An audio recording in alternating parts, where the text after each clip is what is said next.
안녕하세요. 디자인 스케치 6주차 수업을 진행하겠습니다. 6주차는 이제 지금까지 1주부터 5주까지 제품 관련된 이제 스케치를 이제 진행을 했는데요.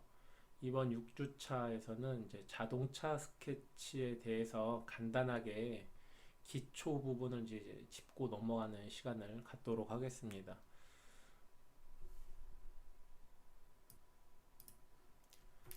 일단 자동차 스케치를 하기 전에 이 카 스타일링을 할 때에는 자동차 외부 명칭을 좀 알고 넘어가는 게 좋아요. 그래서 왜냐면 이제 스케치를 하면서 일반 제품 같이 누구나 다 알 수 있는 뭐 그런 제품들은 설명하기가 되게 편한데 의외로 이 자동차 관련된 그 용어들이 일반적으로 알려져 있질 않다 보니까 자동차 스케치를 할 때는 어쨌든 그 자동차의 그 일단 특정 부분이라든지 파트들에 대해서 그 명칭을 알아놓고 시작을 해야지 이제 그림을 그릴 때 제가 설명하는 거를 좀 알아듣기가 편하실 거예요. 그래서 기본적으로 자동차 외장은 이제 이렇게 이제 되게 많이 명칭이 좀 복잡할 수는 있는데 이 부분들을 한번 이제 그냥 편하게 읽어 보시고 이제 뭐 기억할 수 있으면 기억하고 이제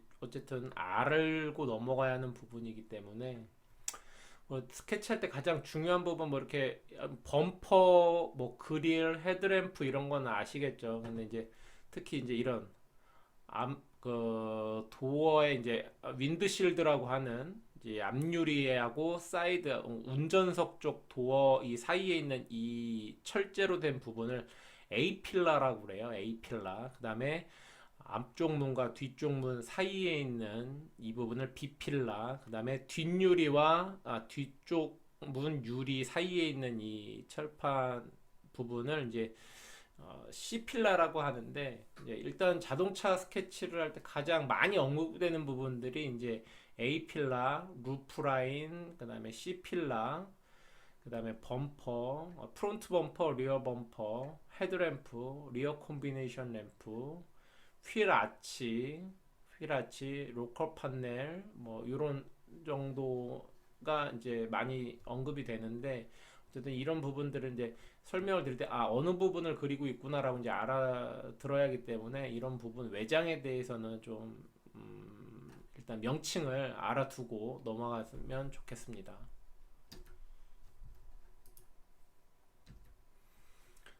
뭐 이건 이제 뒤에서 봤을 때 이제 나오는 명칭들이고요. 똑같이 이제 뭐 리어 범퍼는 다 아실 거고, 그다음에 리어 컨비네이션 램프라고 하고요. 그다음에 백글라스, 그다음에 뭐 사이드 글라스라고도 하고요. 뭐 이런 부분들은 많이 알아두시는 게 좋을 것 같습니다.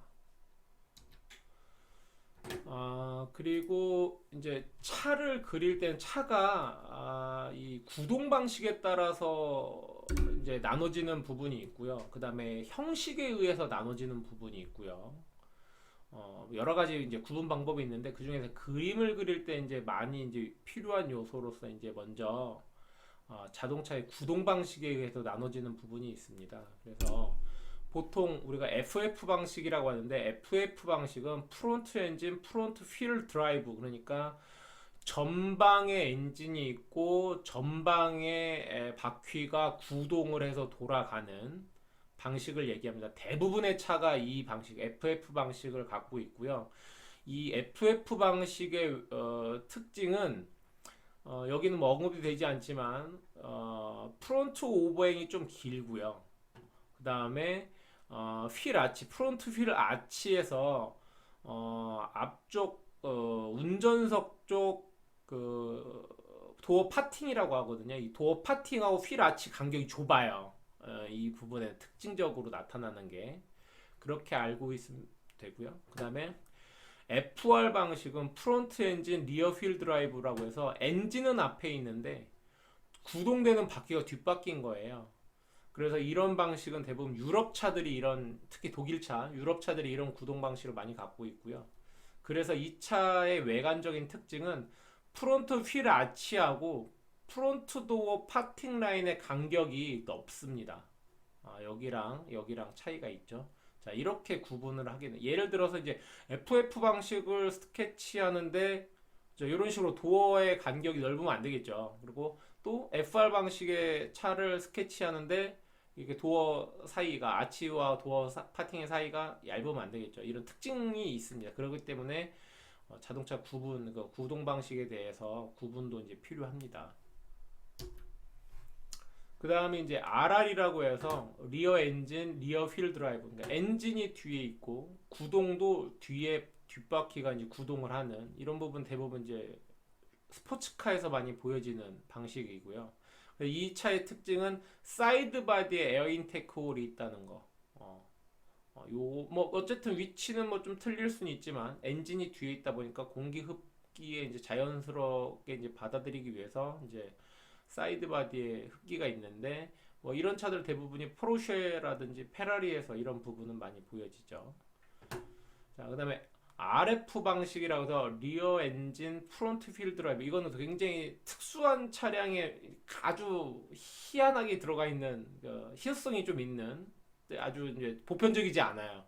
아니면 이제 특수 차량 같은 제한적으로 적용되는 경우가 있고요. 자, 그다음에 이제 MR이라고 해서 미드십 엔진 리어 휠 드라이브라고 해서 엔진이 지금 여기 이제 뒤에 RR을 보면 리어 휠의 구동 중심축에 걸려 있어요. 대부분이. 아니면 약간 뒤에 포지션을 갖고 있던지. 자, 이런 방식을 갖고 있는데 미드십이라는 거는 프론트 휠과 리어 휠 사이, 이 차축 휠 베이스 사이에 엔진이 들어가 있는 방식이에요. 이제 엔진 위치가 좀 앞으로 튀어나와 있죠. 자, 그리고 이제 리어 휠을 구동하는, 그래서 미드십 엔진 리어 휠 드라이브라고 되어 있고요. 이런 부분들은 대부분 이제 슈퍼카 쪽에서 많이 보여지는 구동 방식을 갖고 있습니다. 자, 이 방식 외에도 뭐 이것도 마찬가지로 이제 위에 RR과 같이 사이드 인테이크, 사이드 바디에 이제 인테이크 홀이 있고요. 그다음에 이제 MF라고 해서 똑같이 미드십 엔진 리어 휠 드라이브. 이거 잘못되어 있네요. 여기 프론트 휠 드라이브인데요. 똑같이 아주 특수한 차량이나 제한적으로 적용되는 경우가 있고요. 말 그대로 엔진은 가운데 있고 구동이 앞에 가는 방식이고요. 그리고 이제 마지막으로 이제 올 휠 드라이브 내지는 포휠 드라이브라고 하는 전륜 구동. 이거는 이제 앞에 전륜이 아니라 전체에 있는 네 바퀴가 다 구동을 갖고 있는 차량을 말하고, 대부분 SUV라든지 우리가 흔히 말하는 지프 같은 오프로드 차량에서 많이 보여지고요. 요즘은 승용차에서도 뭐 올휠 드라이브가 꽤 있죠. 특히 이제 왜 그러냐면 유럽차 위주로 나오는 후륜 구동의 경우에는 빗길이나 눈길에서 조향이 굉장히 어려운 단점이 있어요. 그런데 특히 이제 전륜 구동, 우리나라에서 많이 보여지는 전륜 구동 같은 경우는 빗길이나 눈길에서 그래도 어느 정도 그 조향이 가능한 앞바퀴가 구동을 갖고 있기 때문에 조향하는 데는 다른 거에 비해서 조금 유리한 점이 있는데, 이 올휠이나 포휠은 네 바퀴가 전부 다 구동을 하기 때문에 뭐 이런 험로 주행에도 좋고 뭐 해서 그런 장점이 있습니다. 그래서 이 차도 이제 외관적으로 보여지는 특징은 이건 뭐 이 SUV에서는 그렇게 큰 차이는 없는데, 그래도 이 구동축 구성 때문에 운전석 도어 파팅하고 그다음에 휠 아치 부분이 좀 사이가 넓은 게 특징입니다. 여기까지가 이제 자동차 구동에 의한 구분이고요.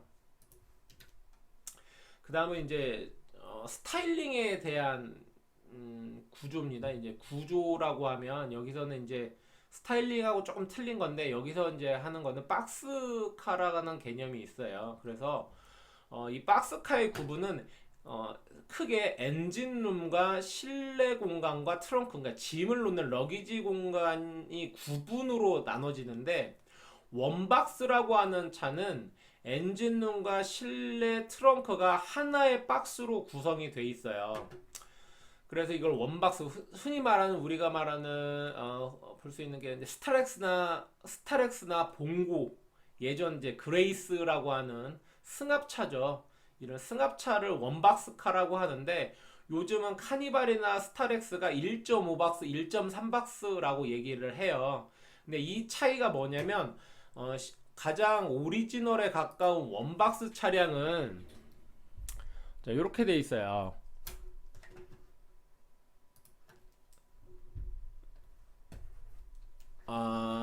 여기서 이제 이렇게 이거 너무 굵네요.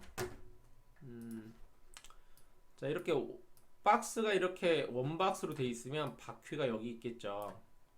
이렇게. 그러면 원박스 차량의 문은 이렇게 해서 이 앞바퀴를 살짝 타고 열려요.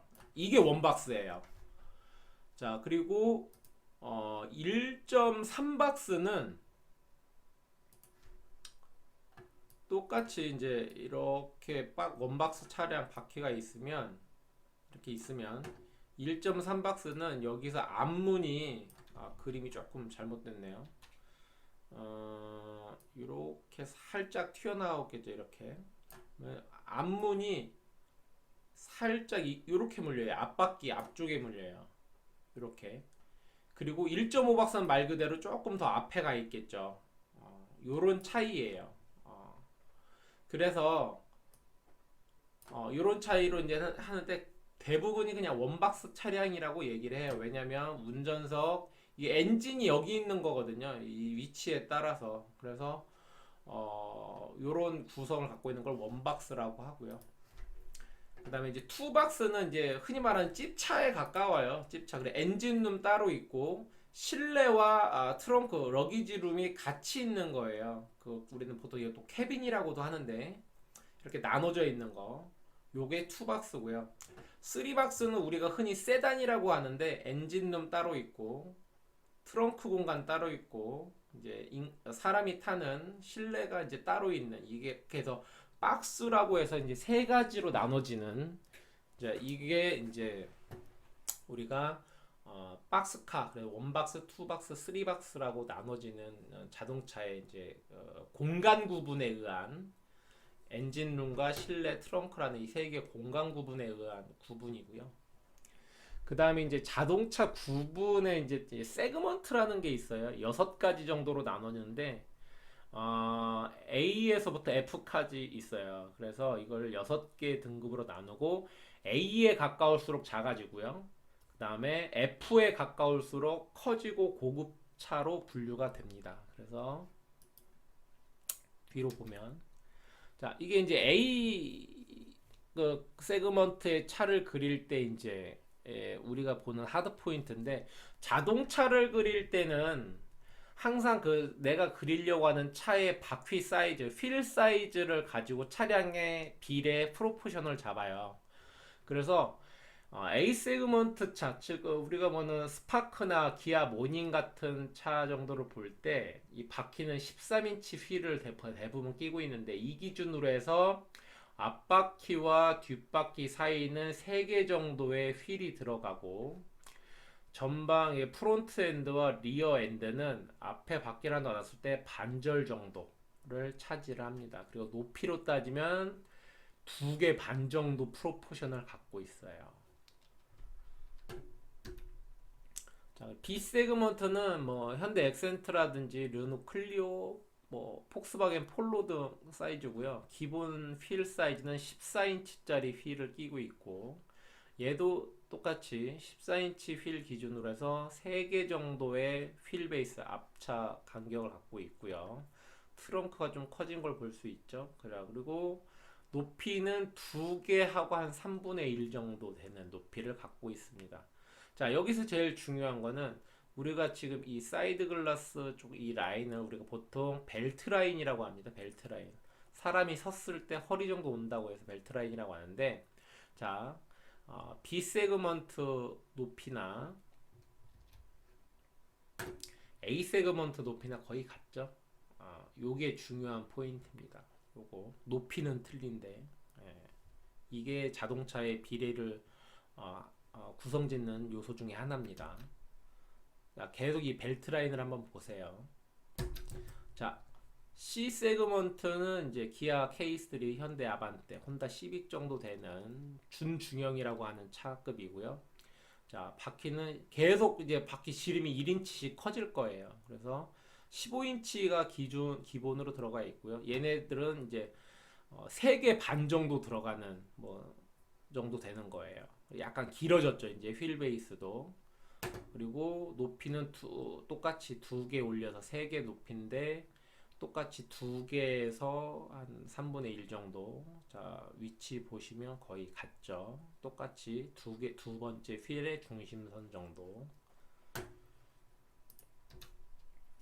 자, D 세그먼트는 이제 소나타, 토요타 캠리, BMW 3 정도 되는 사이즈의 차고요. 자, 17인치 휠이고요. 3개 정도의 비례를 갖고 있고요. 높이로 따지면 이제 거의 2개 정도 높이 정도 갖고 있고 중심은 똑같이 가 있죠. 차가 점점 커지는 거예요. 휠도 커지면서. 자, 그리고 E 세그먼트 여기는 이제 그랜저, BMW 5, 벤츠 E 클래스 정도 되고 휠 지르는 기본적으로 18인치 휠을 갖고 3개 반 정도 휠 베이스는 앞바퀴와 뒷바퀴의 간격을 휠 베이스라고 그래요. 그래서 3개 반 정도 높이도 2개보다 뭐 2개 하고 3분의 1 정도 높이. 하지만 여기 이제 이 높이 허리 라인 우리가 벨트 라인이라고 하는 부분은 거의 계속 2개 사이즈에서 중심 정도로 갖고 있습니다. 이게 절대적인 건 아닌데 기본적으로 이런 비례를 갖고 있어야지만 이제 그 급의 이미지가 나타나게 돼요. 이걸 우리가 자동차 프로포션이라고 하는데 이런 것들을 잡으려면 이제 이런 기준점들을 갖고 그리는 연습을 하셔야지만 이제 정확한 비례로 그릴 수가 있습니다. 마지막에 이제 F 세그먼트라고 해서 가장 큰 이제 최고급 플래그십 차량인데 현대로 치면 제네시스, 기아는 K9, BMW는 7, 벤츠는 S 클래스 정도 되고 기본 휠은 19인치 휠을 이것보다는 이제 더 이제 20인치 휠이 들어갈 수도 있지만 기본적으로 19인치 기준으로 해서 4개 반 정도 4개에서 뭐 이 정도가 들어가고요. 네, 높이는 똑같이 2개 정도고 중심선상이 잡혀 있습니다. 이것도 마찬가지로 항상 벨트 라인이 거의 동일하다는 걸 이제 볼 수가 있습니다. 자, 여기까지 3가지로 나눠지는 그 차량 구분법을 알아봤고요. 이제 여기에 있는 거를 기준으로 해서 기본으로 해서 이제 스케치를 사이드 뷰부터 그릴 겁니다. 이제 사이드 뷰를 그리는 거는 가장 기본이 되는 C 세그먼트를 그릴 거예요. 왜 이걸 하냐면 6개 포지션 중에 C 세그먼트가 가장 대중적인 차량이고요. 이걸 연습을 많이 해놔야지 이걸 가지고 휠 베이스라든지 높이의 비례를 변화를 줘서 점점 더 큰 차로도 그릴 수가 있고 아니면 휠 베이스를 조금씩 줄여가면서 비례를 작은 차로 그리는 연습 기준이 되기 때문에 이제 이 C 세그먼트의 사이드 뷰를 그리는 게 자동차 스케치에서는 가장 기본적인 연습의 이제 기초가 되는 기준입니다. 그래서 이번 시간은 C 세그먼트 정도 되는 차량의 사이드 뷰를 그리는 강의를 진행하도록 하겠습니다. 그러면 잠시 후에 스케치 동영상을 보시면서 연습해 보도록 하겠습니다.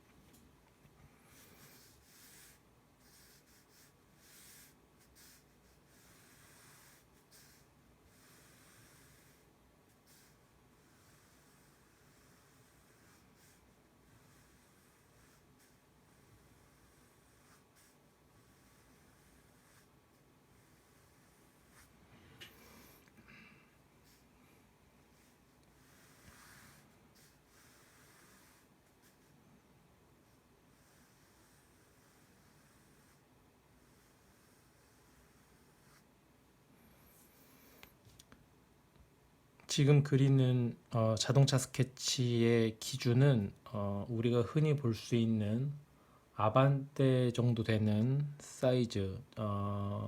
여기서 종류를 굳이 얘기하면 C 세그먼트 정도에 해당하는 차량입니다. C 세그먼트는 앞서 말한 아반떼 아니면 GM의 크루즈라든지 기아의 K3 정도 되는 차량을 뜻하고요.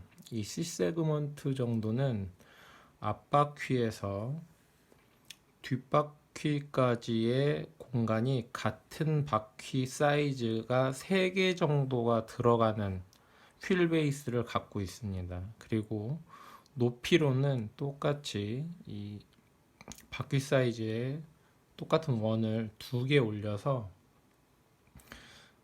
세 번째 휠 사이즈의 3분의 1 지점 정도가 오는 게 이 C 세그먼트의 전고의 한계점이 되겠습니다. 그리고 두 번째 휠 사이즈의 중심점이 외장 디자인할 때 흔히 말하는 벨트 라인 또는 숄더 라인이라고 얘기할 수 있겠습니다. 이 벨트 라인은 말 그대로 사람이 차량의 외곽에 섰을 때 그 사람의 허리 정도 높이를 얘기를 하고요. 이게 쉽게 말해서 글라스의 시작점이 됩니다. 그래서 이 포인트를 기본적으로 정해주는 게 가장 중요하고요.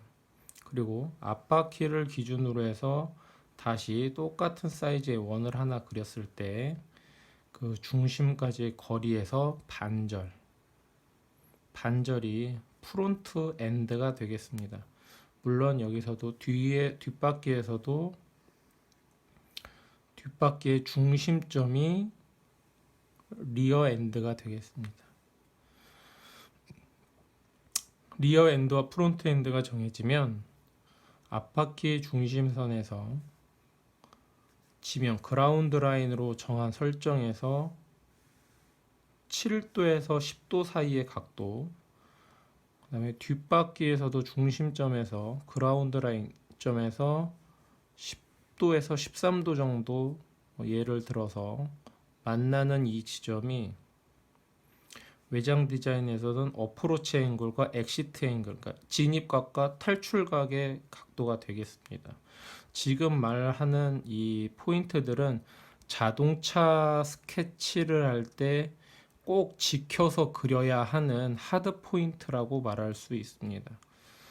자, 이렇게 해서 기본적인 레이아웃이 잡히면 A 필러가 시작되는 우리가 흔히 말하는 앞유리죠. 앞유리와 문의 사이, 앞문과 앞유리의 사이에 있는 기둥을 이제 A 필러라고 하는데 그 A 필러의 시작점은 앞바퀴 중심축과 외곽에 끝나는 점, 그다음에 벨트 라인이 만나는 이 사이에서 어디에 들어가든 뭐 상관은 없습니다. 이 사이 정도에서 시작을 하게 됩니다. 그래서 보통적으로 바퀴 사이에 들어오면 기본적인 뭐 세단 느낌을 낼 수가 있고요. 앞바퀴 뒤쪽으로 하면 롱로즈 타입이 되면서 쿠페형으로 갈 수 있는 조건이 생기고, 이 중심점에 가까이 올수록 원박스에 가까운 소형차의 박스 타입의 차에 가깝게 됩니다. 그리고 이제 뒤에 말하는 C필라는 말 그대로 뒷유리와 뒷문의 사이에 있는 기둥을 얘기합니다. 그래서 그 뒷문 C필라가 내려오는 범위는 여기서 앞과 동일하게 그 뒷바퀴 축에서 걸리는 부분과 뒷바퀴 끝단에서 걸리는 이 부분 어디에든 나와도 상관은 없습니다.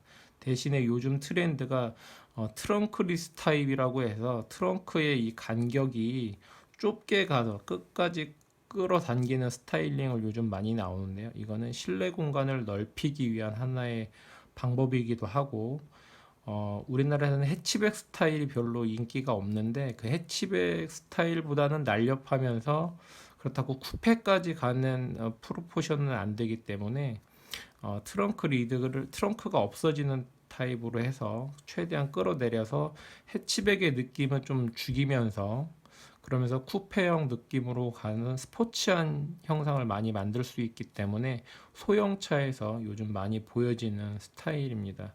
그래도 기본적인 세단은 뒷바퀴 중심축 사이 정도에 떨어져서 트렁크 리드가 충분히 보여지는 간격을 얘기를 하고요. 자, 이렇게 가고 그다음에 후드도 어느 정도 떨어져 있고요. 자, 이렇게 만들은 그리고 이제 전고라고 해서 지산고 이 높이까지를 얘기를 하는 거지만 이 차에는 또 지산고란 게 있습니다. 그래서 세단의 경우에는 저 중심에서 그라운드 라인 사이 정도를 선을 하나 그어 주시면 자, 요 라인이 지상고가 되겠습니다. 지상고. 지상고는 말 그대로 그라운드 라인에서 차체가 제일 많이 떨어져 있는 이 아랫부분 높이를 얘기합니다. 자, 요 정도의 작업이 이제 기본적인 C 세그먼트에 대한 프로포션입니다. 그래서 여기서 약간의 이제 스타일링과 앞서 말했던 A 필라의 위치나 각도, C 필라의 위치나 각도에 따라서 내가 어떤 스타일링을 할지 정할 수가 있는 요소가 되겠습니다. 일단 이 사이즈가 정해지지 않으면, 이 하드 포인트가 정해지지 않으면 그 차량에 대한 프로포션이 잡히지 않기 때문에 항상 이 자동차 스케치를 할 때는 사이드 뷰에서 시작을 하고 이 지금 말씀드린 하드 포인트들을 꼭 정확하게 지켜서 그리는 연습을 해야지만 이 작업에 대해서 좋은 스케치를 할 수가 있습니다. 왜 그러냐면 이 하드 포인트들은 지금 말하는 C 세그먼트, 이 C 세그먼트만 있는 게 아니라 차에는 A에서 A 세그먼트, B 세그먼트, C 세그먼트, D 세그먼트, E 세그먼트, 그 다음에 F 세그먼트가 있습니다. 그래서 A는 경차를 얘기하고요. 뭐 모닝이라든지 스파크 같은 게 되겠죠. 그 다음에 B 세그먼트는 프라이드라든지 GM에서 나오는 지금 GM이 이제 나오진 않군요. 르노에서 나오는 클리오라든지 폭스바겐 플로 이런 정도가 되겠고요.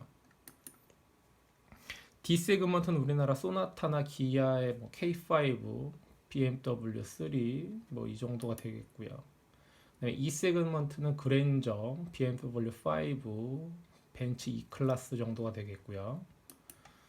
F 세그먼트는 플래그십이라고 해서 현대 에쿠스라든지 제네시스, BMW 7 시리즈, 벤츠 S 클래스 등을 얘기를 합니다. 왜 이제 이 클래스들마다 세그먼트마다 하드 포인트들이 다 틀려요. 이유는 뭐냐면 우리가 스케치를 하는 거는 이 A4지 내지는 A3 용지 안에서 그려지기 때문에 이 포인트를 지키지 않고 그냥 그리게 되면 내가 A 세그먼트를 그렸는지 D 세그먼트를 그렸는지 그림에서는 표가 나올 수가 없고 구분이 가지를 않아요. 그래서 요 구조의 하드 포인트를 꼭 숙지하고 그리는 연습을 해야지 내가 적정하게 맞춰서 그리는 내가 스타일링하는 차의 그레이드가 어디 부분에 있구나라는 걸 어느 수준의 차량을 그리고 있다는 것을 충분히 표현할 수가 있기 때문에 하드 포인트를 지켜서 그리는 게 가장 중요합니다. 그래서 그 중에서 이제 가장 우리가 많이 일상생활을 접하고 자주 탈 수 있는 차가 C하고 D 세그먼트인데 그 중에 C 세그먼트를 기점으로 해서 연습을 해놓으면 여기서 휠 베이스가 좀 늘어나는 방향으로 그리면 상위 모델 이제로 가는 거고요. 이 C 세그먼트의 간격보다 뒷바퀴가 안쪽으로 줄어들면서 휠 베이스가 적어지면 점점 B 세그먼트 다음 A 세그먼트로 작아지는 차를 그리게 되는 겁니다. 그래서 항상 자동차는 휠의 크기를 가지고 하드 포인트 기준을 잡는 거고요. 이거를 꼭 숙지하고 그리셨으면 합니다. 지금 여기서는 이제 C 세그먼트 아반떼급 정도 차를 그릴 거고요. 요즘 스타일처럼 하는 약간 트렁크 기단이 짧아지는 스타일에서 이제 앞쪽으로 약간 쐐기형으로 쏟아지는 느낌의 차를 이제 그려 보겠습니다.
이렇게 이제 하드 포인트들에 맞는 스타일, 기본 스타일링 라인을 잡아 놓으면 사이드 뷰에서는 전체적인 차량의 비례하고 프로포션을 가장 중요하게 이제 규정하는 게 사이드 캐릭터 라인입니다. 보통 우리가 이제 사이드 캐릭터 라인은 자, 글라스가 끝나는 부분, 바디가 시작되는 부분 이 사이에 사이드 캐릭터 라인이 지나가면 요 가운데 이 부분을 우리가 보통 텀블홈이라고 하는데 이 부분의 면적과 사이드 캐릭터 라인의 그 라인의 스타일링에 의해서 자동차의 전체적인 사이드 뷰의 이미지가 결정이 됩니다. 그래서 이 부분에 대해서 신경을 많이 쓰고요.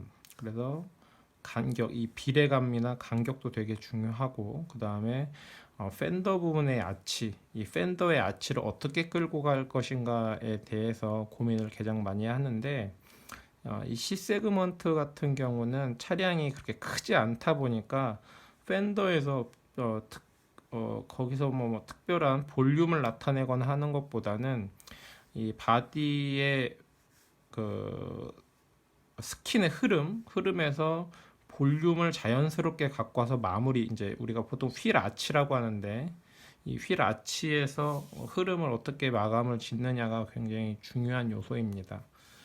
그래서 그 부분에 좀 신경을 쓰는 부분이 있고요. 그리고 제일 중요한 건 어쨌든 사이드 캐릭터 라인을 어떻게 가져갈 건지, 이 사이드 섹션이 어떻게 가져갔는지가 가장 중요한 포인트가 되겠습니다.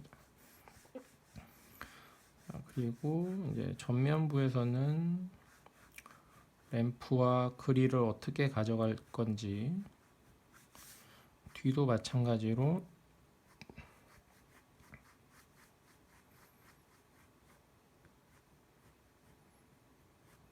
램프를 어떻게 가져갈 건지, 뭐 이 지금 여기서는 뭐 이렇게 스타일링 단계이기 때문에 그렇게 엔지니어링 관련된 그런 요소들을 넣는 것보다는 사이드 뷰를 그린다는 건 가장 초기부터 시작한 거기 때문에 되도록이면 어떤 이미지를 가져갈 건지에 대해서 좀 더 고민을 하면서 그리게 됩니다.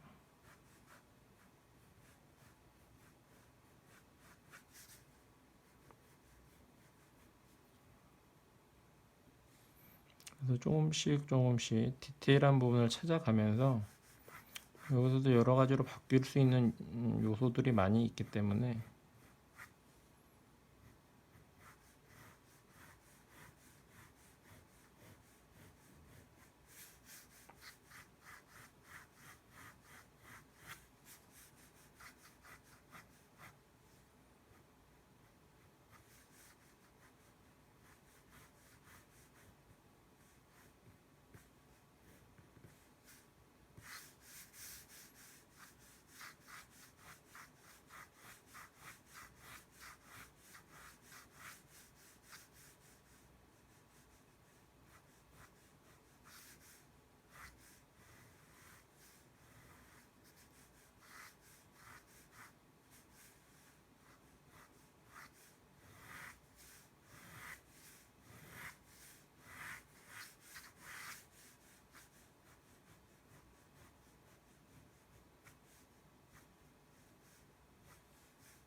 이제 기본적인 이제 스타일링의 비례라든지 기본 이제 캐릭터 라인이라든지 이제 자기가 구상하고 있는 라인들이 어느 정도 위치나 이런 부분들을 찾아가면서 최대한 연한 라인을 가지고 그리고 뭐 튀지 않게 최대한 면을 이제 이제 설명을 해주고요.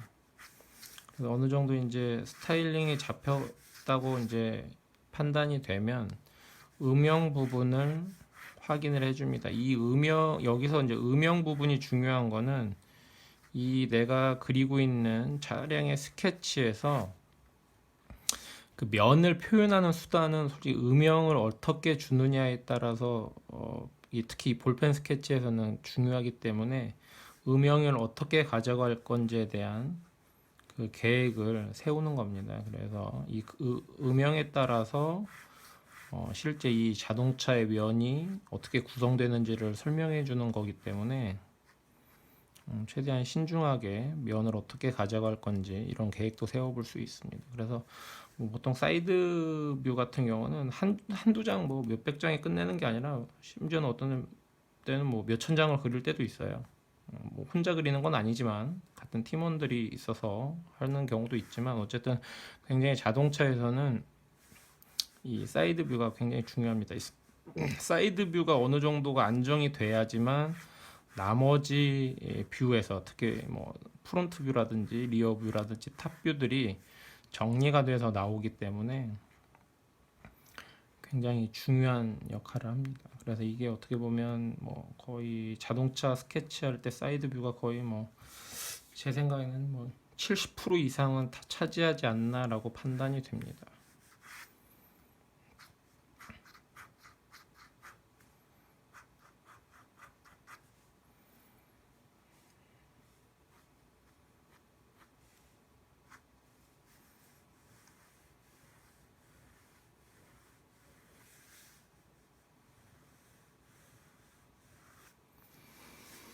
자, 이렇게 해서 이제 음영 부분도 정해졌고 스타일링이 어느 정도 잡아지면 이제 실제적으로 포인트를 잡아서 이제 완성돼가는 이제 단계인데 제일 처음부터는 제일 중요한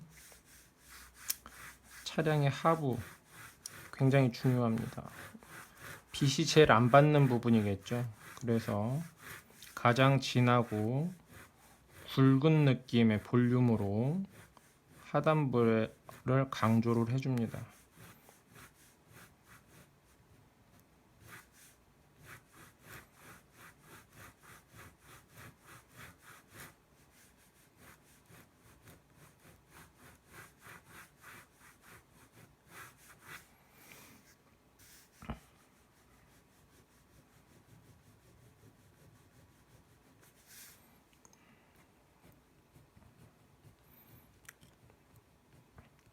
차량에 그릴 때 이제 팁을 좀 말씀을 드리자면 실제 차가 앞과 뒤보다 가운데 부분이 조금 더 올라가 있어요. 높이로 따지면.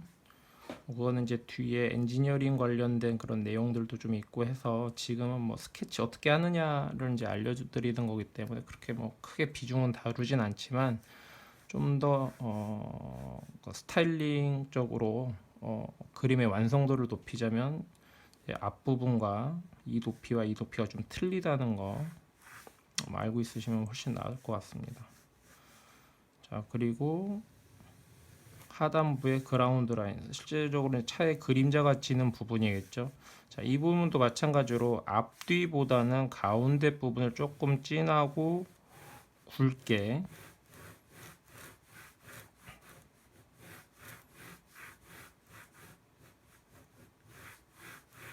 지금 이거는 이제 영상에 좀 담기 위해서 좀 제가 두껍고 오버해서 그리는 건 있는데요. 어쨌든 가운데 부분이 가장 진해야 된다는 거. 그리고 이제 바퀴 이제 휠 부분은 빛이 어쨌든 위에서 떨어지는 개념이기 때문에 끝부분보다는 텐션을 아래로 가져올 때 진하게 자, 이렇게. 그리고 타이어를 그릴 때 원이 동그란데 이렇게 그리는 것보다는 이 원이 그라운드 라인에 좀 묻히게 그리는 게 훨씬 좋습니다. 이유는 뭐냐면 자동차가 타이어가 바람이 들어가 있잖아요. 공기로 채워져 있기 때문에 아무리 작은 차라도 보통 C 세그먼트 정도면 1000km가 넘어요. 그러니까 1톤이 좀 넘는 거죠. 그래서 내 바퀴가 지면에 닿을 때는 찌그러져 있어요.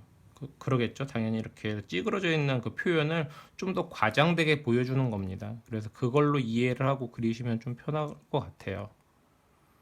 자, 그래서 자 이렇게 자 이쪽으로 하고 여기도 마찬가지로 두껍게 그렸기 때문에 그리고 이제 자동차에서는 원래대로 따지면 차체하고 바퀴 사이에 공간이 있어요. 근데 이 스케치할 때는 그 공간을 굳이 SUV나 오프로드 차량이 아닌 이상은 표현해주지 않습니다. 그래서 휠하우징에 휠이 꽉 찬 느낌으로 그리는 걸 이제 스타일링이라든지 그림의 완성도가 높아 보이기 때문에 이런 일반적인 세단 관련 이제 세단 종류의 차급에서는 그 갭을 표현하지 않습니다. 그렇기 때문에 어떻게 보면 이 아웃라인 휠의 아웃라인을 그리는 이 선의 굵기가 그런 갭을 표현해주는 요소로도 작용을 할 수가 있고요. 근데 뭐 어쨌든 그거는 뭐 이렇게 표현을 안 해주는 게 그냥 생략하는 거죠.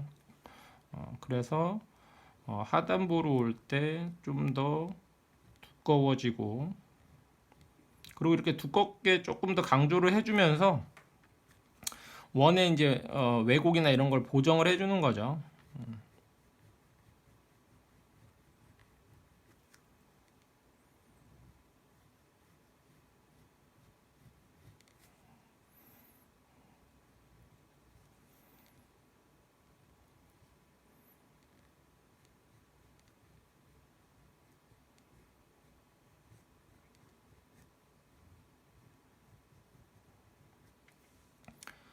이렇게 해서 이제 바퀴의 하단부만 좀 굵고 진하고 위로 갈수록 연하고 희미하게 라인을 정리를 해주고요.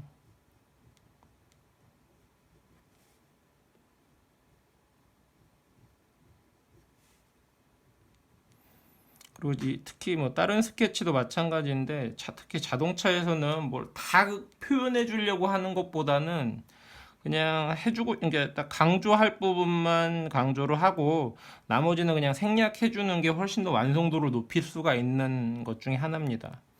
자, 이렇게 해서 이제 하단부 기단이 이제 좀 강조가 돼 있으면 좀 정리를 해 주는 게 필요합니다. 그래서 실질적으로 이 차가 갖고 있는 바디 라인은 좀 더 샤프하고 진하게 정리를 해주고요. 이게 실제 이 차 라인이 갖고 있는 부분이겠죠. 같은 어둠이라도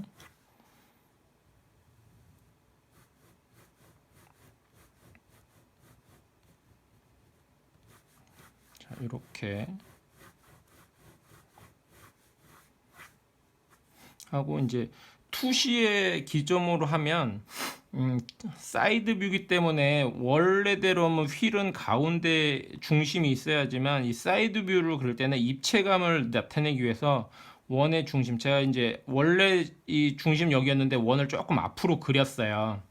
그래서 중심이 약간 안쪽으로 모아지게 이거는 이제 투시에서 사람이 중앙을 보고 있으면 이 중심으로 보이는 게 아니라 약간 왜곡돼서 중심이 안쪽으로 들어옵니다. 이렇게 되는 거죠. 이렇게 우리가 소실점 1점 투시라고 보면 자 이렇게 방향이 되기 때문에 자 중심 축이 한 이쯤에 오는 거죠. 이렇게 여기라고 보시면 됩니다. 그러면 훨씬 더 입체감이 있게 평면이지만 그렇게 보이게 됩니다.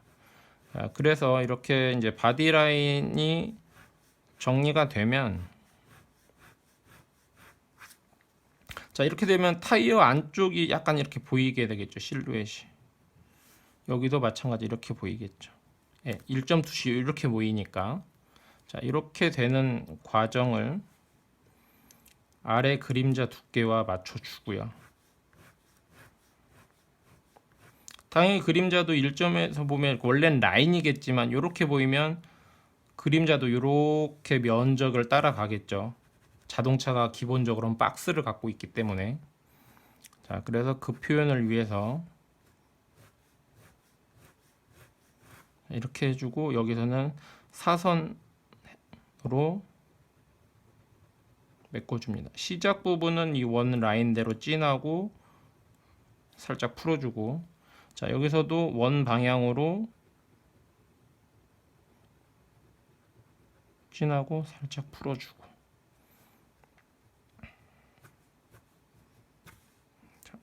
자, 이렇게 표현을 해줍니다. 자, 그러면 이제 하체 부분이 단단하게 잡힌 걸 볼 수가 있습니다.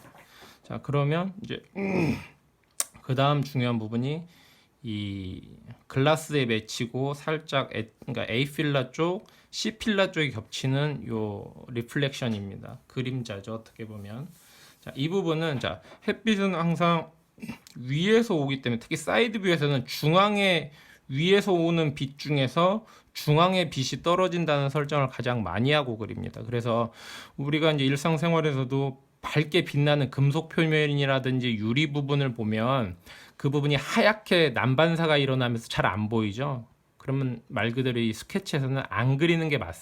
그러니까 생략을 해주는 거죠. 그래서 같은 리플렉션이 어두운 부분이라도 자, 하단부는 가운데가 제일 진하고 점점 밝아지죠. 이렇게. 자, 근데 이 리플렉션에서는 이 양쪽 끝단이 제일 진하고 가운데가 밝게 빛나는 겁니다. 왜? 빛을 직접적으로 맞아서 센터에서 난반사가 일어난다는 가정을 하고 그리는 거기 때문입니다. 그래서 자, 여기서는 시작 부분은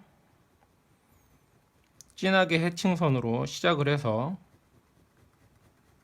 가운데로 올수록 약하고 간격을 좀 넓게 벌려주다가 다시 진하고 촘촘하게 해서 자, 이렇게 들어갑니다. 물론 어둡기는 여기가 아무리 진하다곤 하지만 하단부보다 진하면 안 되겠죠. 자, 그래서 이렇게 해칭선이 그려지면 아랫부분에서 이건 좀 테크니션이 좀 필요한데 자, 문이 시작하는 부분, 자, 이 뒷문도 시작하는 부분이 있겠죠. 자, 이 부분에는 여러분들이 자동차를 잘 보면 웨더 스트립이라고 해가지고 이 유리창 부분에는 검정색 고무 테두리가 다 있어요. 그걸 이제 웨더 스트립이라고 하는데 그 부분을 표현해주기 위해서 약간 두께감 있는 진한 색을 쳐줍니다. 이렇게. 자, 근데 이것도 고무지만 가운데 부분은 밝으니까 잘 안 그려지겠죠. 자, 그래서 두께를 어느 정도 상정을 한 다음에 자, 시작 부분만 진하고 갈수록 흐려지게 하지만 경계는 확실하게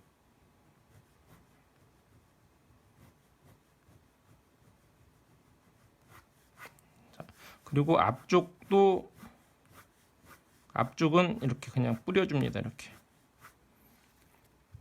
자, 그리고 여기도 마찬가지로 뒷부분에서는 진하고 앞부분으로 올수록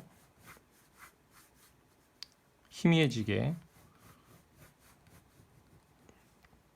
자, 그리고 여기서 올라갈 때 이 위로는 안 그립니다. 그냥 여기서 딱 이 리플렉션에서 끝내주는 거죠. 이렇게. 얘도 마찬가지로 앞쪽 A 필라 쪽도 올라가는데 이 리플렉션을 끊어줍니다. 여기까지만 빛이 난반사가 일어나고 여기는 그림자가 진 거기 때문에 자, 그리고 윗부분에 해칭선으로 들쭉날쭉한 부분을 좀 진하고 가는 선으로 여기가 좀 밝게 나와야겠죠. 그러니까 리플렉션이 시작되는 부분은 진하고 풀어주고 자, 이 부분도 마찬가지로 자, 이렇게 묻혔기 때문에 진하고 가운데로 올수록 풀어줘서 그림을 그리지 않습니다. 생략을 해줍니다. 여기서. 자, 이렇게. 자, 그럼 이제 윗부분도 웨더 스트립이나 뭐 이런 게 있겠죠. 자, 그럼 그 부분은 반대로 여기서는 좀 진하게 좀 진하게 잡아주고요. 왜냐면 이제 위는 완전 난반사가 일어나는데 근데 위는 이제 이 엔드 부분은 검정색 그 무광 재질 웨더 스트립이 있는 거기 때문에 자, 그렇게 밝게 그려지지가 않는 거죠. 그렇게 보이지가 않는다고 상정을 하는 거죠. 그래서 가운데 부분을 좀 진하게 해주고 물론 여기도 이제 굵기가 있어야겠죠. 자, 그리고 아래로 내려갈수록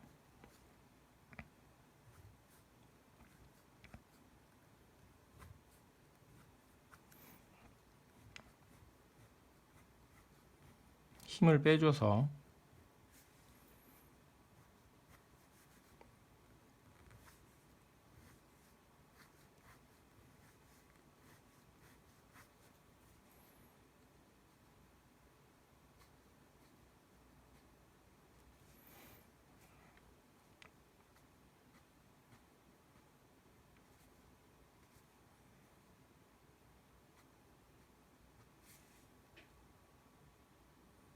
자, 여기 이제 지금 그리는 부분이 이제 B필라가 되겠습니다.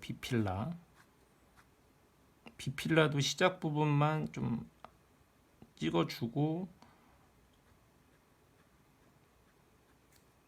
나머지는 좀 약하게. 자, 이렇게 그냥 여기가 이제 난반사가 일어나는 부분이기 때문에 그렇게 강조해주지 않습니다. 그냥 생략되듯이.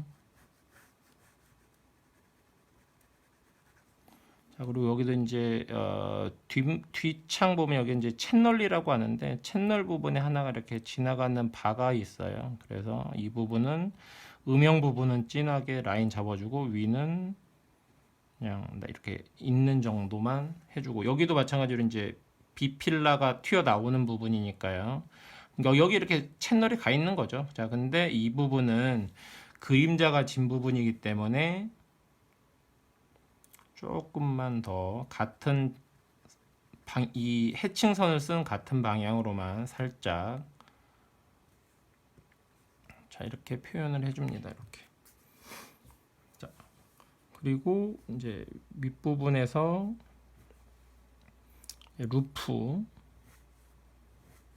루프가 지나가는 라인 진하게 잡아주고 흘려주고요. 여기 이제 루프에서 A 필라로 가는 부분 흘려주고요.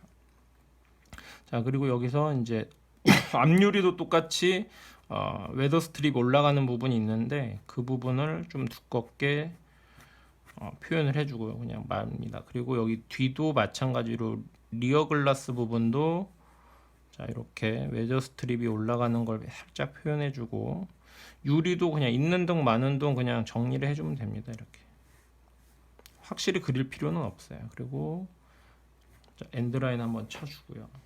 자 그리고 이제 여기는 자동차에서는 이제 앞쪽이 카울탑 가드라고 해서 이제 브러쉬 윈드 브러쉬도 있고 뭐 그다음에 그 워셔액이 나오는 부분이 있는데 뭐 그 부분이 있고 이 A 필러에서 나온 이 라인이 후드 캐릭터 라인으로 이어집니다. 그래서 그 부분에 대해서 음영을 살짝 표현해 줘도 되고요. 후드 부분 당연히 빗을 위에서 직접적으로 거의 수직에 가깝게 만들기 때문에 이 부분은 그렇게 라인을 정확하게 안 그려셔도 돼요.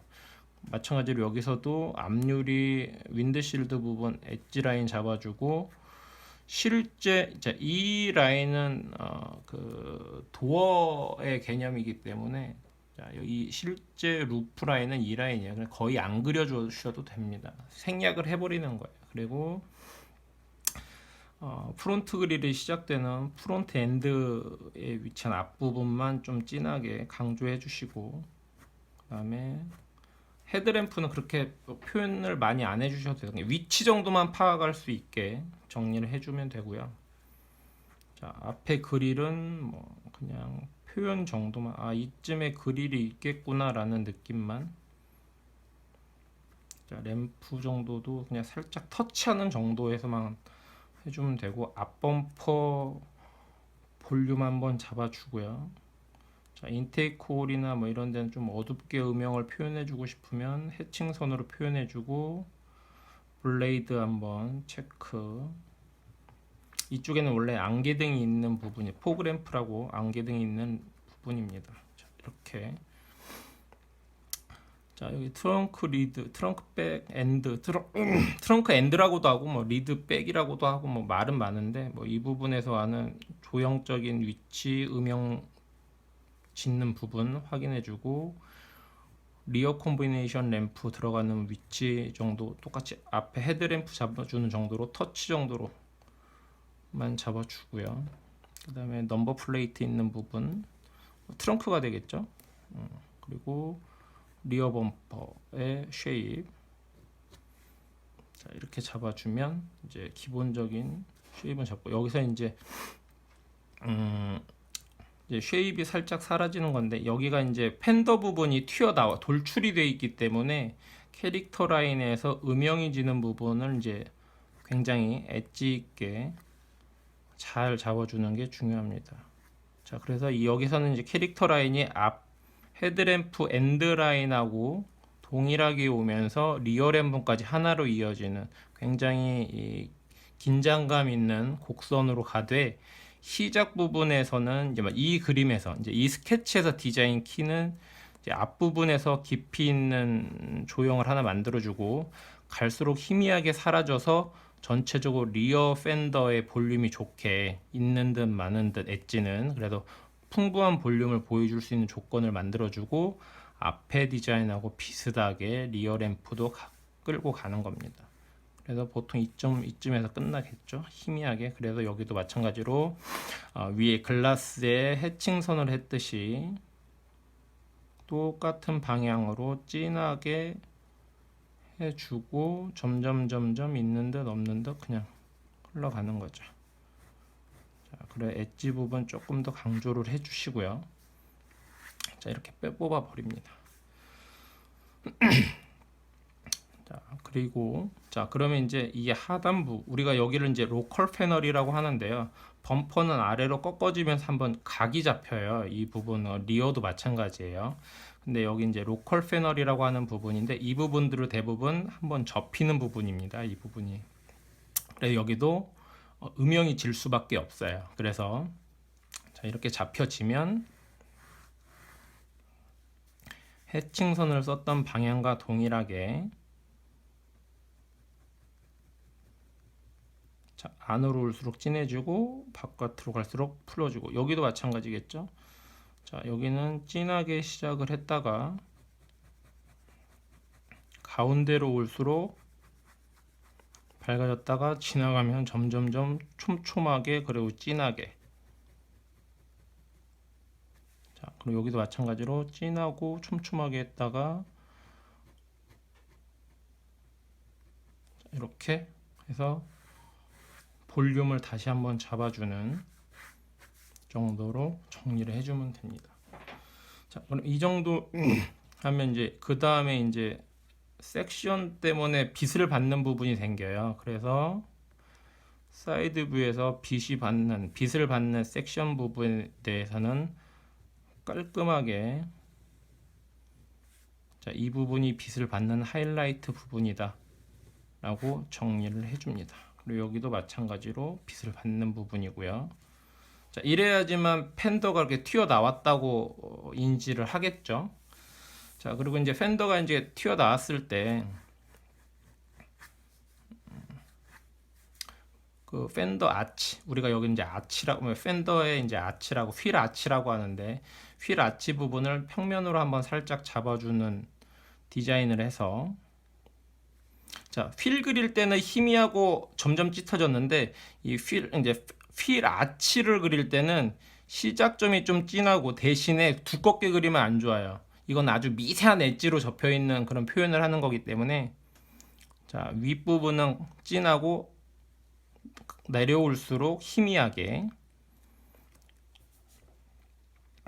여기서 마찬가지로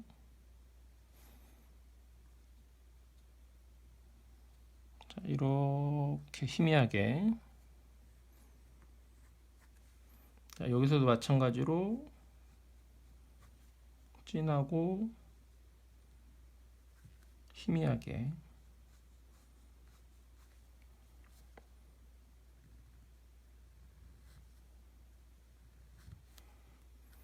이렇게만 잡아줍니다. 이건 뭐 스타일링의 요소기 때문에 굵기라든지 뭐 비례는 뭐 그때그때 스타일링을 하는 스케치를 하면서 조정을 할 수 있는 부분이고요. 자, 그래서 이제 이렇게 잡히면 이제 여기서부터 이제 사이드에 들어오는 리플렉션이 있겠죠. 그러면 리플렉션이 휠아치에 맞아서 자, 여기서도 두껍게 보다는 리플렉션이기 때문에 아주 깔끔하게 한 번에 지나가는 자, 이렇게 엣지가 이어지고 여기서도 이렇게 가서 오는 그리고 밑에서 리플렉션이 마감이 되는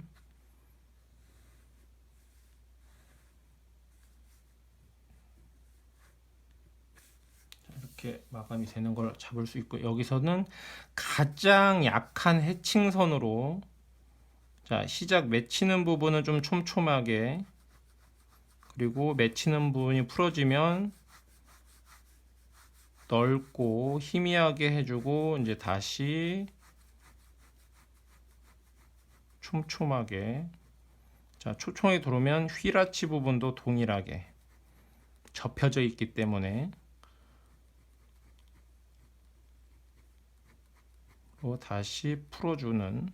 자, 여기서도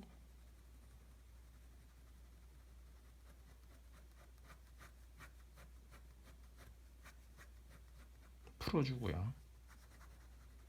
자, 그래서 자동차 스케치 할 때 이제 점점점 처음에는 선이 막 날리고 이제 막 좀 정리가 안 돼 보일 수는 있지만, 그런 여러 가지를 고려하면서 위치를 계속 보정하듯이 그려서 맨 마지막에는 생략과 강조를 통해서 그림을 정리해 가는 거예요. 처음부터 정확하게, 물론 그렇게 그릴 수 있어요. 연습을 부단히 해서 자기만의 스타일이 확실해지면 이제 이렇게 그릴 수가 있습니다. 근데 이제 그러기 전에는, 그게 되기까지는 이런 기본적인 하드 포인트라든지 그리는 방향이라든지 선의 강약이나 이런 걸 계속적으로 연습을 해줘야 돼요. 그래서 처음부터 잘 그리려고 하는 것보다는 내가 어떻게 그려야지라고 하는 생각을 꼭 갖고 하드 포인트를 계속 찾아가면서 천천히 선을 연습한다는 생각으로. 이건 빨리 그린다고 좋은 건 아니거든요. 빨리 그릴 수 있는 거는 천천히 많은 연습을 했기 때문에 빨리 그릴 수 있는 거예요.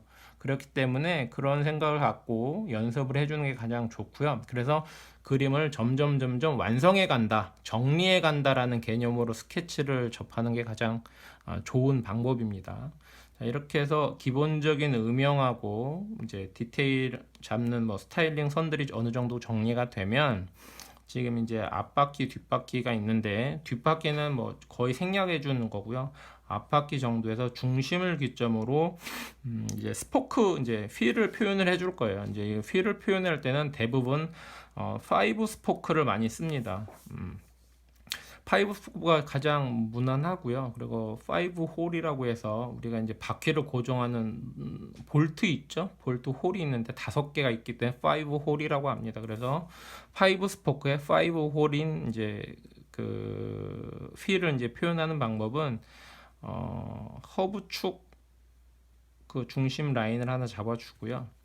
그리고 약간 얘가 이제 삐뚤어져 있기 때문에 이제 사선으로 이렇게 보고 있잖아요. 그렇기 때문에 수직으로 5등분을 하는 게 아니라 약간 사선으로,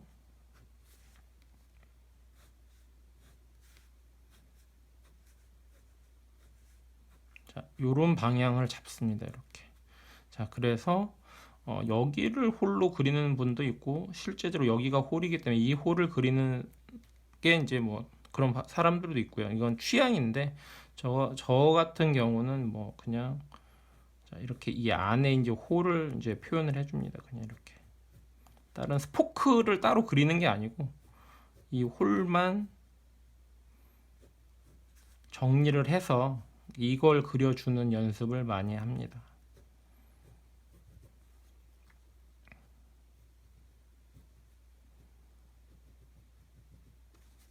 그래서 자, 위도 어쨌든 그림자가 윗부분에서 빛이 오기 때문에 여기가 이제 진하겠죠. 자, 여기서는 이 바깥보다는 이 안쪽이 진할 거고요. 여기가 진하겠죠. 빛을 받으니까. 자, 이렇게 되면 여기도 마찬가지로 빗금이 가는 사선의 방향에 맞춰서 좀 더, 여기는 이제 다른 선보다는 좀 더 촘촘하고 진하게.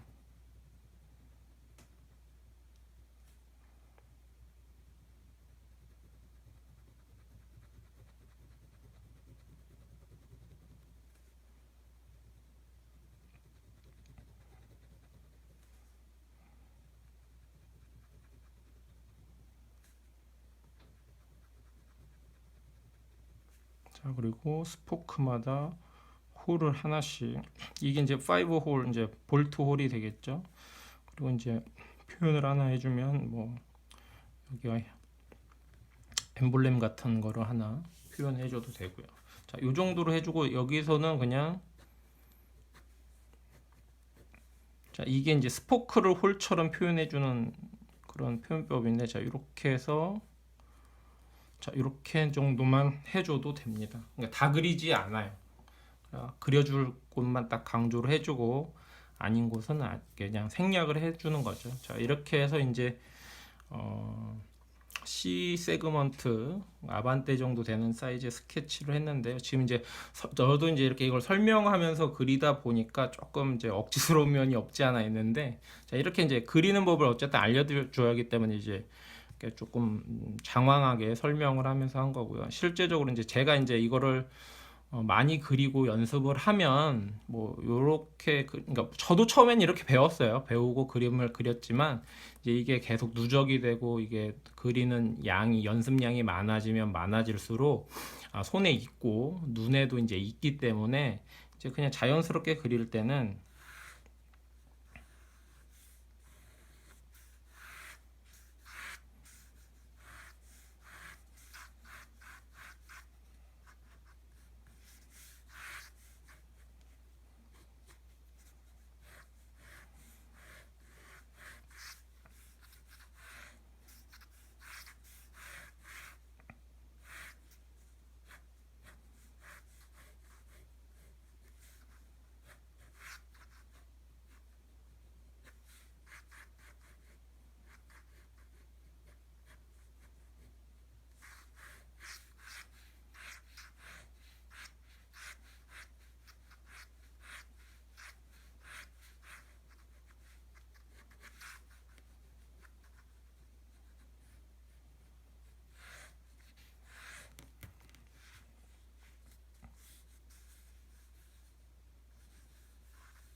이렇게 자기가 그냥 편하게 그리면서 정리를 해서 하면 돼요.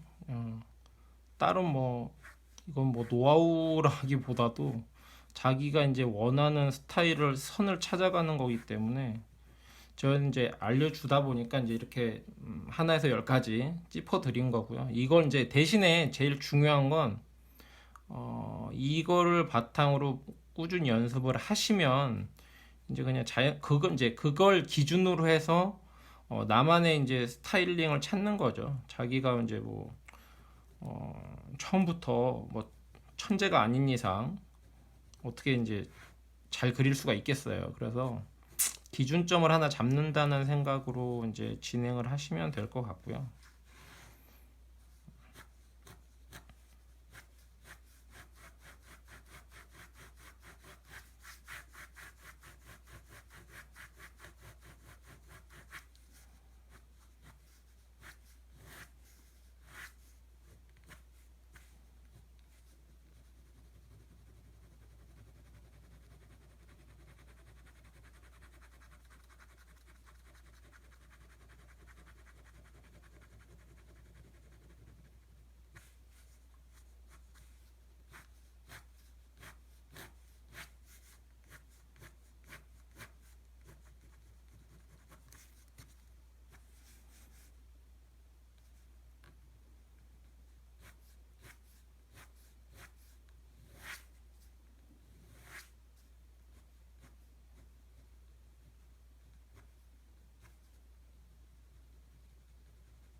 이렇게 이제 C 세그먼트 이제 세단 그리는 방법이고요. 이제 보통 A4지 사이즈에서는 이렇게 사이드 2개 정도를 그리고 이 중간중간 남는 부분에 뭐 리어 뷰를 살짝 그린다든지 아니면 이 정면 뷰가 안 보이잖아요. 이 리어 뷰도 안 보이고 이런 부분이 있기 때문에 이 사이사이에 이제 레이아웃이죠. 이 차에 대한 레이아웃을 그리기 이제 위해서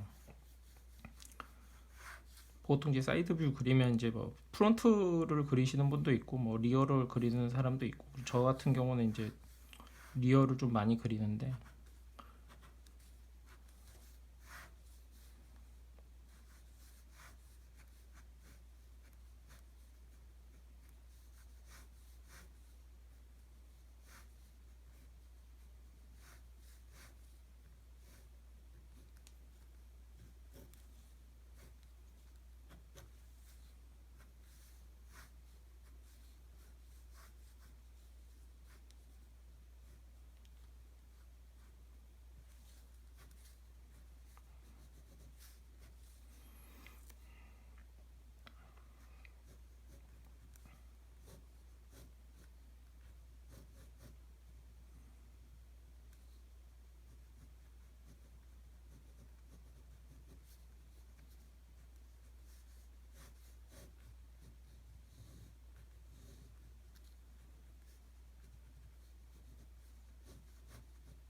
여기도 마찬가지로 이제 바닥면에서 그려지는 음영 부분이 상당히 자동차 스케치는 잡아주는 게 되게 중요해요. 이게 음영을 잡아주는 게.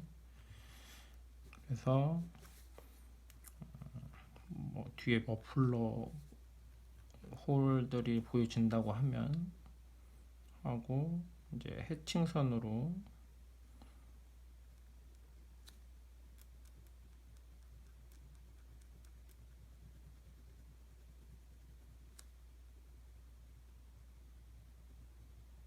여기서는 뭐 디자인이 뭐 확정돼 있는 거 이런 게 아니기 때문에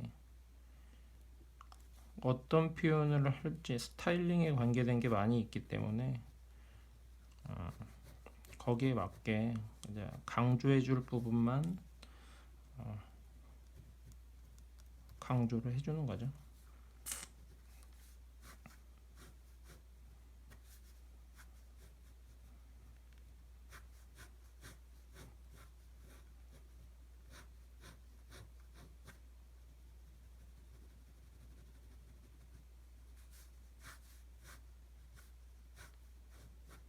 여기서도 마찬가지로 음영이 좀 있고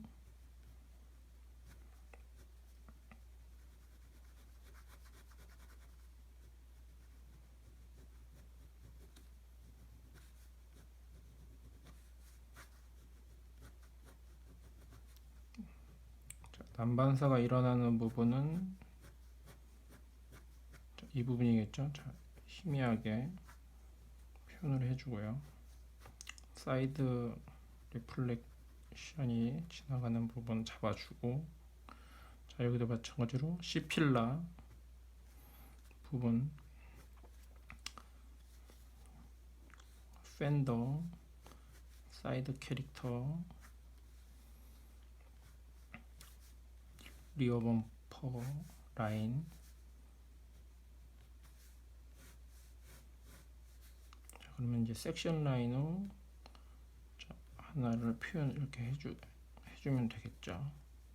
하이라이트 붙는 부분 자 그럼 여기도 분명히 리플렉션은 있을 거고요. 자, 여기도 항상 이 자동차에서 해칭선은 같은 방향으로 해주는 게 가장 중요합니다.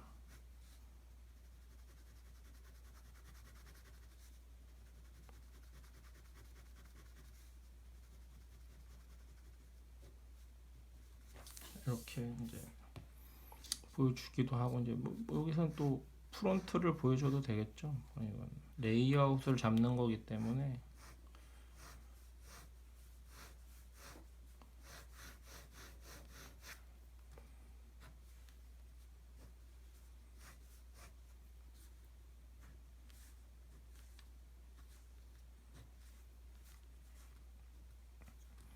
약간 과장되게 그려줘도 됩니다.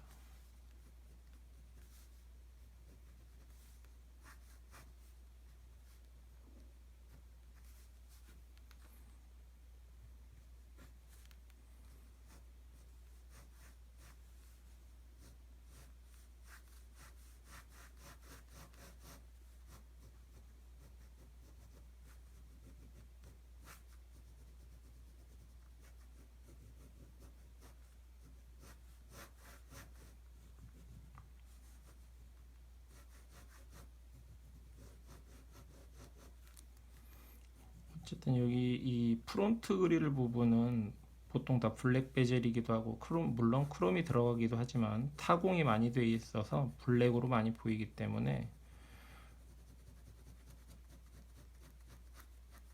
해칭선을 좀 진하게 해주고, 뭐 이 그릴에 패턴이 있다면 패턴을 한두 개 정도 살짝 표현하는 정도로, 그리고 나머지 또 과장되게 확대해서 그려줄 수 있는 조건이 되기 때문에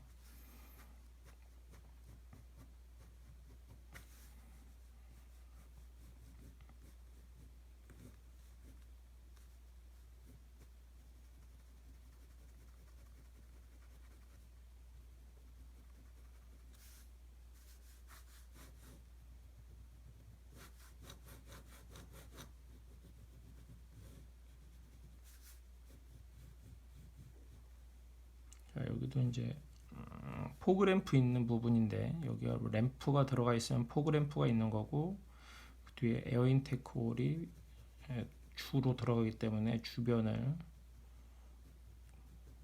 검정색 홀처럼 해칭선으로 빽빽하고 진하게, 자 반대쪽은 이제 형상만 똑같이 잡아주고, 자 해칭선은 거의 없다시피 가도 상관은 없습니다. 표현이 중요한 거기 때문에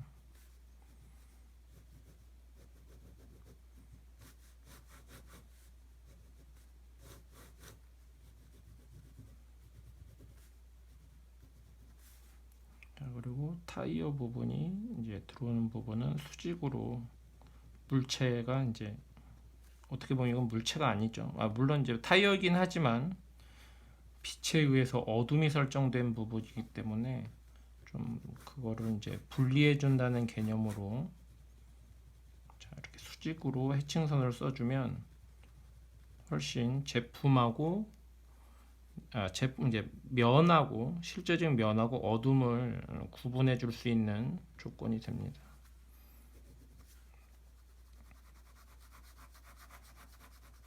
자 이렇게 글라스 같은 경우도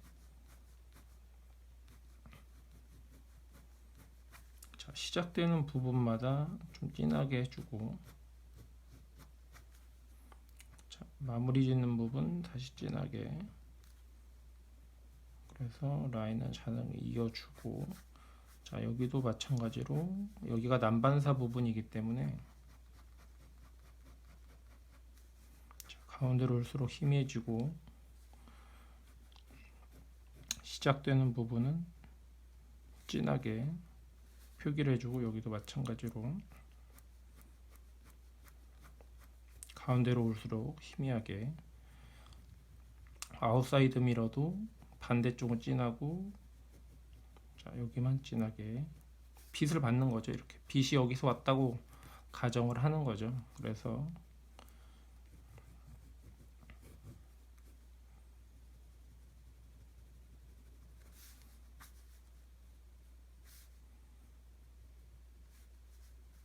이런 식으로 표현을 해줘도 너무 다 그리려고 하는 게 이제 과욕이 불러올 수 있는 더 안 좋아지는 그런 그림이 되거든요. 그래서 그냥 강조할 부분만 좀 강조해주고 나머지는 그냥 생략하는, 그러니까 스타일, 이거는 완료가 된 게 아니고 이제 스타일링을 찾아가는 과정을 스케치하는 거기 때문에 완벽하게 그리려고 하는 것보다는 자유롭게 내가 머릿속으로 생각하고 있는 쉐입을 얼마나 자연스럽게 표현하느냐에 따라서 더 좋은 스케치가 나오는 거니까요. 앞서 말했던 하드 포인트들을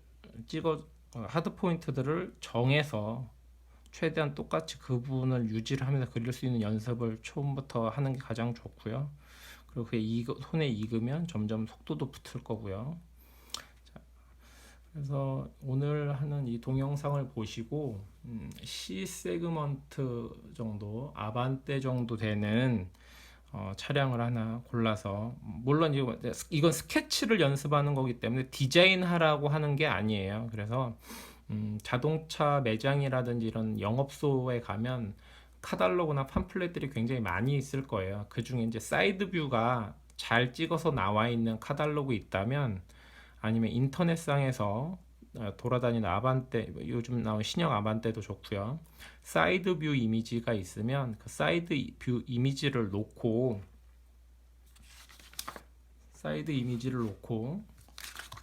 8장 정도를 이제 과제로 하시면 될 것 같습니다. 그래서 8장을 그리는데 한 장에 그리는 레이아웃은 똑같은 차를 계속 그리셔도 돼요. 자, 그래서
자, 이렇게 사이드 뷰를 하나, 지금 이거는 뭐 완성한 건 아니지만 이제 레이아웃을 이제 설명하려고 그리는 거니까, 상단에 이제 우측 상단에 뭐 요 정도 위치에 이 정도 크기로 그리시고요. 하단 좌측 쪽에다가 이제 더 그리실 때는 좀 더 크게.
자, 이런 정도로 작은 거 하나, 큰 거 하나를 이제 위쪽 우측 상단은 좀 작게, 좌측 하단은 좀 크게 그려주시고, 여기까지만 뭐 하셔도 될 것 같아요. 뭐 자기가 조금 더 시간이 된다, 라고 하면 앞쪽에 정면뷰 하나 그리실 때는 이렇게 똑같이 맞춰서 그려야겠죠. 그죠?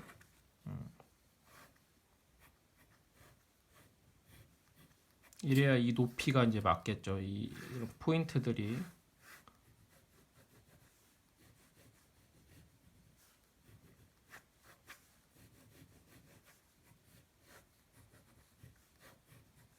자, 이렇게 이제 정면 정도 뷰를 그리시면 될 것 같습니다. 이렇게. 그래서 이게 이제 이렇게 해서 한 장을 해서 7장에서 8장 정도? 7장에서 8장 정도. 이거는 뭐 지금 그렇게 이제 양이 아마 자동차를 아마 처음 그리는 학생들이 많이 있을 거예요. 그래서 한 7장 정도, 7에서 8장 정도 그냥 자유롭게 선택을 해서 이렇게 해서 한 장, 이걸 한 장으로 기준 해서 8장, 7장에서 8장 정도 해서 이제 제출해 주시면 될 것 같습니다. 긴 동영상 보시느라고 수고 많으셨고요.